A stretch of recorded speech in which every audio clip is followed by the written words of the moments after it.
I overheard my sister and our mutual friends talking about how I'm not good enough for my boyfriend. They don't know I heard, and now I feel completely lost. My sister, 25F, and these friends are the people I consider closest to me. I, 23F, love them so much, I even once tried to donate a kidney for one of them. So, hearing what they truly think about me broke my heart. My boyfriend, 25M, is an amazing person. He's kind, funny, incredibly smart, and honestly looks like a model. He's also asexual, which has never been an issue between us. We've worked through it together, and he's open about it with everyone, which I fully support. Last week, he and I were supposed to hang out, but he got called into work after just half an hour.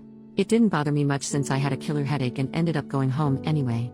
My sister and I live together to save money, and we're stuck in a lease for another year, so I feel completely trapped. After I got home that night, I closed my bedroom door, turned out the lights, and took a nap. At some point, I woke up to hear my sister and a few friends in our apartment.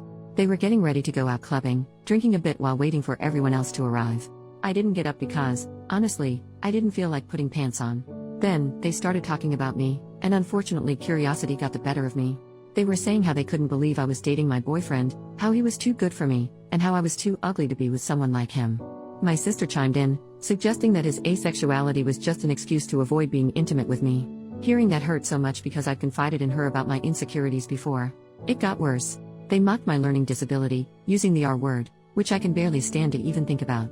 They made fun of my job, said I wasn't financially stable, and even joked that I'd have to beg to get fucked. All of them laughed and joined in. By that point, I was crying quietly in my room. I felt so hurt. After they left, I just stayed in bed, numb and unsure what to do. Since then, I've tried to avoid them, getting up early, staying out late, or spending time at my boyfriend's place. I've been answering their messages but in a colder and more distant way. I know I need to talk to them, even if it's just to say goodbye. But right now, I feel too ashamed and hurt to even open my mouth. My boyfriend has noticed something's wrong and he's worried, but I can't shake off what they said. Even though I know my boyfriend really is asexual and cares for me, their words have made me feel like I'm not worthy of being with him. My sister has always been my best friend. I've shared with her how insecure I feel, how I sometimes feel too ugly and stupid to deserve him. I even showed her our messages and confided in her about his asexuality. The fact that she could say these things behind my back and that none of my friends stood up for me, it hurts more than I can put into words. I don't know what to do. Maybe I could break the lease, even though it would be expensive. I don't know how to explain it to them, though, or how I could ever face them again. I'm not even sure if I should tell my boyfriend what happened. Edit to add, I can't thank everyone enough for all the support and advice. Seeing so many people take the time to offer help has truly made this heartbreak a bit easier to bear. I'm planning to talk with my boyfriend tomorrow when we're at his place. I think I might just show him this post. Edit to, again, thank you all so much. I've been overwhelmed by the kindness from strangers on the internet, and it's helped me feel less alone in all this. I really need to get some sleep now, but I'll be back tomorrow to respond to more of the comments. Thank you, everyone. Update, 10 days later. Hey everyone, first off, I just want to thank you all for the messages and comments on my last post. The support honestly helped me get out of bed and face the day. I ended up showing my boyfriend the post because I just couldn't find the right words to explain it all. He was sad and disappointed, but as an asexual person, he's dealt with his fair share of ignorance and harsh comments, so he understood. Mostly, he felt angry on my behalf and agreed with a lot of the advice, especially that I should confront my sister. We decided a letter would be the best way since I often write letters for different occasions, and it felt less confrontational but still meaningful. Writing it was one of the hardest things I've ever done. I kept it simple and direct, telling her I'd overheard what she and our friends said about me. I told her I was willing to work on our relationship, but I needed some distance to process everything. I also talked to our landlord, who's actually a lovely woman, and she had no issue with breaking the lease. I offered to help find a replacement, but she already had someone lined up, so it worked out. My plan was to pack and leave the letter on my sister's bed, but she came home early and caught me in the middle of it.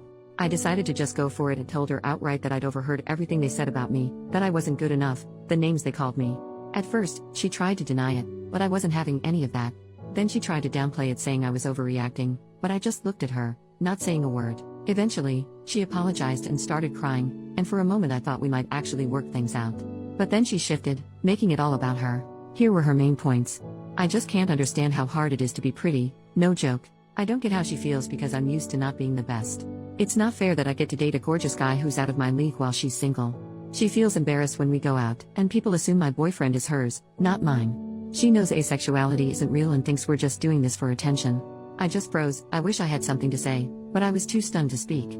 She then said she needed to go out to recover from our traumatic conversation and left. I just finished packing, left the letter on her bed, and moved out. Right now, I'm staying with my boyfriend while I look for a room closer to work. I also wrote letters to my friends and sent them out before blocking them on all social media and contacts. I'm sure they'll find a way to approach me since we work near each other, but honestly, I don't care. On top of all this, I had dinner with my parents last Friday. I told them an edited version of what happened, leaving out anything about my intimate life, and explained that I broke the lease and cut ties with my friends. Their reaction? They said I shouldn't be angry because it's true, and that when they first met my boyfriend, they thought I was playing a prank. My dad even said I was being selfish for breaking the lease and betraying my sister's trust because you don't do that to family. Since then, I've been ignoring them, my sister included. I'm okay, honestly just more tired than anything else. Relevant comments. Commenter number 1, this is a little bit off topic, but I'm curious as to how your relationship dynamic works with your boyfriend. I don't know too much about asexuality / you mentioned you have a disability, so if it isn't too personal for me to ask, how does your relationship work? How do you go about an intimate life? I don't mean to be offensive or nosy, so apologies in advance, I'm just curious. OP, don't worry. Asexuality is a scale, like the hetero and gay scale. At one side you have the asexual and on the other the allosexual. Between you have different shades of gray. Some people don't feel intimate attraction but don't really care about making love if it makes their partners happy, some really don't want to do it, some only feel intimate attraction for those they have an emotional connection. It's a very diverse community. As for the obstacles of dating an asexual man, I guess it mostly falls into what you consider a deal breaker. What are your needs, etc. I can live without love making. I can live happy without love making. Again, it's about compromise. There are other things in my relationship that are more important to me than love making and they are being met, so I'm happy. I guess it just goes down to, if you can't date someone without love making, that's okay. If you can, that's okay too. The only wrong thing is to start shitting rules.